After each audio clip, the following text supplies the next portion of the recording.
sometimes overlook on questionnaire. Yeah. So just to remind myself What the question? what it is. Yeah. All good. So let's start. It's the first part of our series, if it must be a series of interview. So thank you to join for say okay about the questions to make it possible here. No problem. So you are Thomas, right? Correct. And you're a roaster here. Yes. Can you explain to us the way of roaster? For your case, maybe it was starting from a just manager or a barista. Maybe you were starting like a barista. Which was the way? Yep. So yeah, I started as a barista. I remember when I first kind of fell in love with the coffee industry, and then started applying for positions that had their own roasters, and then started baristing in a company with their own roastery, and then I just kept on putting my face out there, making sure they knew I wanted to work in the roastery. How long ago it was? That was 8 years ago, nearly 9 years ago. Oh, it's 10 years away. So. Yes, yeah. To where I am now. So I got into the roastery there at that company pretty quickly, and then spent 6 years with them. And then before moving across to 5 Elephant. 5 Elephant, yeah? This was with my company before 5 Elephant. Wow. So I've been with 5 Elephant for just over 2 years now.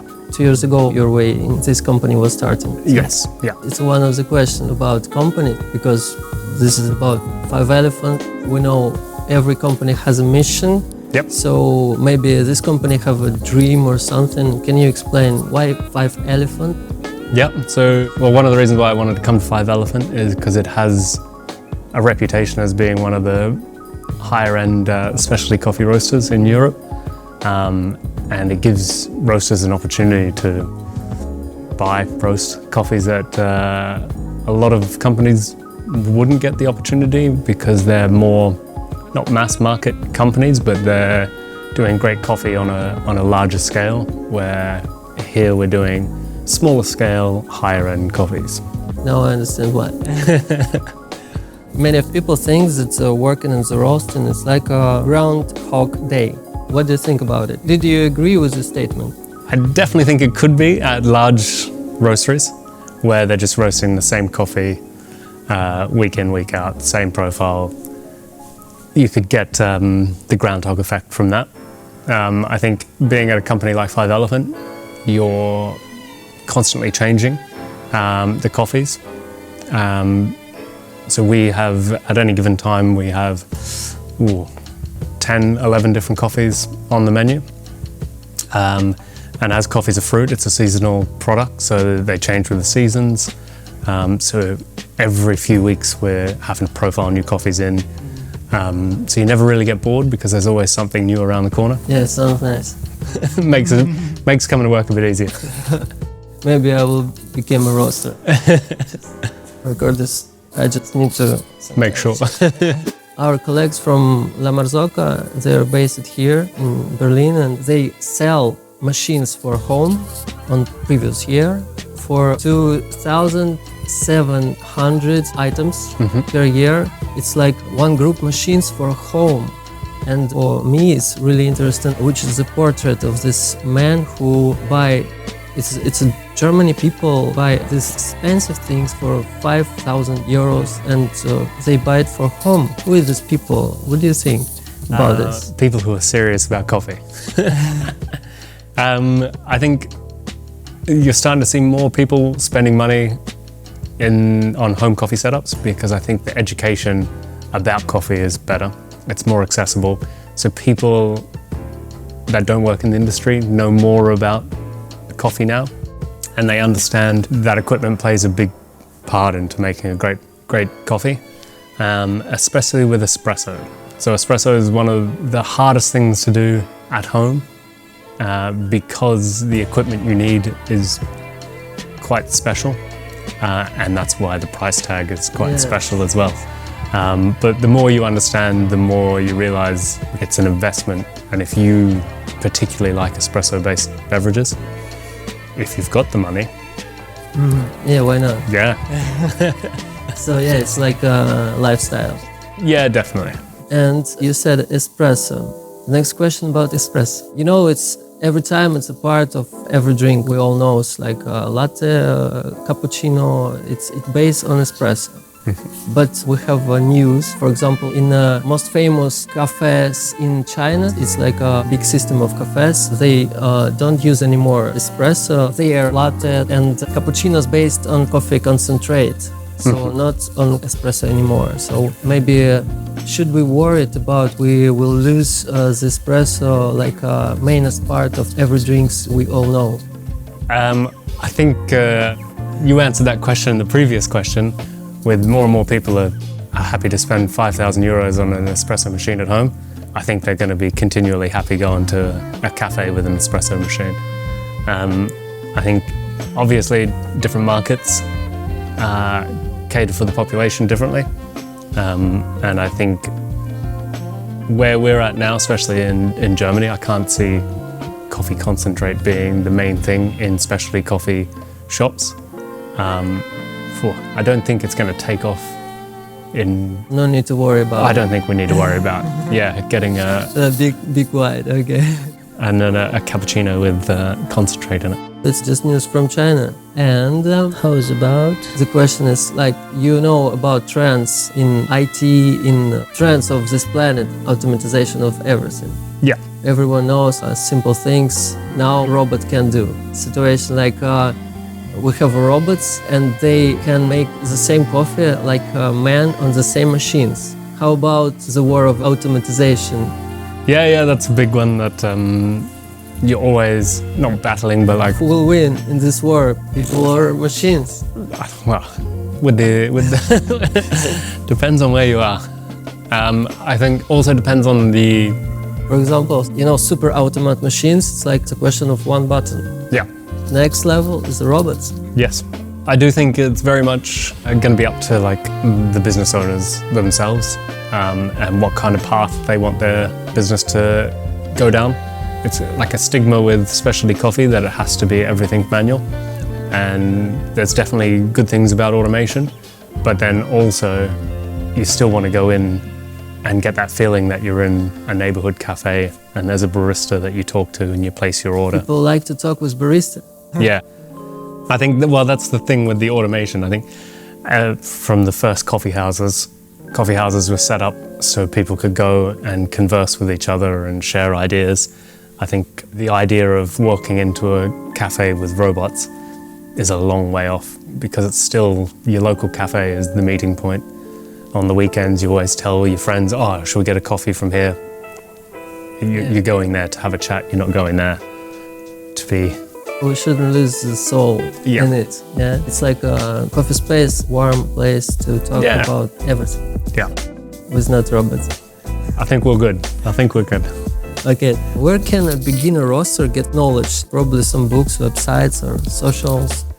Yeah, definitely. There's a lot of books out there now about roasting and techniques and the mechanics and the chemistry of roasting coffee. You also have a lot of YouTube videos now, people with their own channels.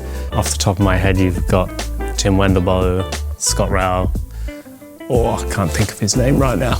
Oh, God. But these people have written books about roasting. They have their channels, they have, the information's quite easily... A lot of sources. A lot of sources, yeah. There's also now you can buy home roasters for under 1,000 euros, so people can play around at home. Yes. So a roaster lives in search, right? In search of what kind of coffee? What are we searching for? Yes. Okay. That is very dependent on the roastery you work for. So roasteries usually have this is what we offer and this is what we like to offer, and this is the style of coffee we like to offer. So here at Five Elephant, we typically spend our time sourcing clean, classic, high-end coffees. Mm-hmm. Obviously, with coffee trends, we add a few different things in just to stay up with what's going on in the coffee world. But if you look at our range, it tends to stick to the clean, classic style of coffee. So that's something that Five Elephant have set out to do and stick with. Good, interesting. Yeah. Thank you. It's great that we have so warmly talk. Do you have off-site events like You know, 5 elephant events, some special events. Yep. Well, we're very lucky to have the privilege to have the rights to the German AeroPress Championship. So every year we host that here at the roastery in the training room. The winner of the German AeroPress Whoa. gets to go to the World AeroPress. That was held in Lisbon this year.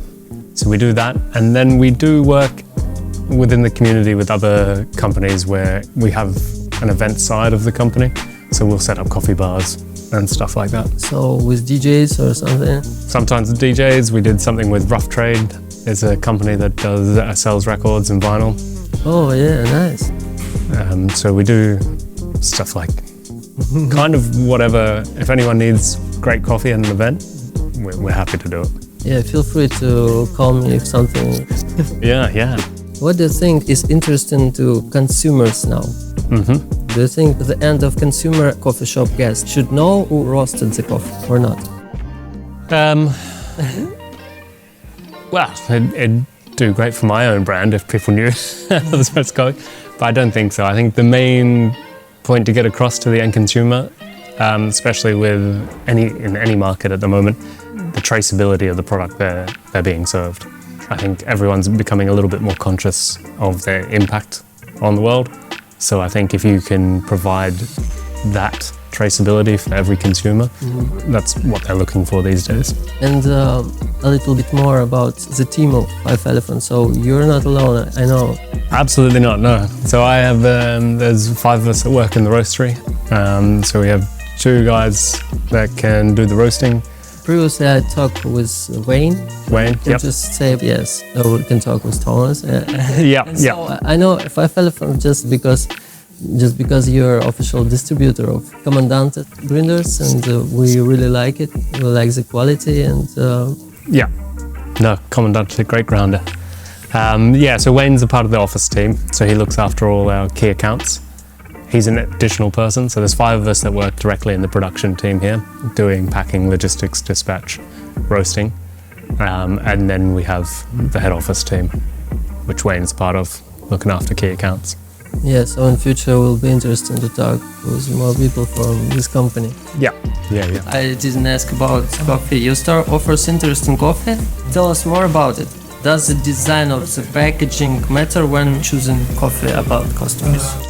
It's really matter, or? Yeah, I think that's it definitely matters for marketing and sales. Obviously, it doesn't matter for what's inside the packaging, but having a brand and an image is huge beneficial to sales. Like, I know everyone says don't judge a book by its cover, but That's what I'm talking about. I know it's important. Yeah, but people will pick the better looking bag off the shelf, even if they don't know what's inside of it.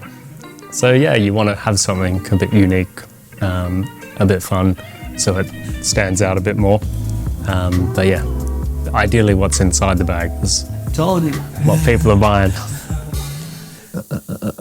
The question. I will cut. Yeah. What is the key to being successful in the coffee industry? What do you think?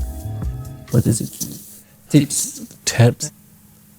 I think with anything, stay relevant, stay truthful, and just like customer service and quality of product. Is, I think, like in hospitality, that's key to anything. More people come back to establishments for great customer service, and then they do great food because it makes them feel good when they're coming in. Yeah, good, sounds nice. Yeah. If you have a question to ask personally, you can ask something. Who we are? Yeah. Because you guys purchase a lot of Commandante grinders. We have a lot. Yeah. From the last time, Yeah.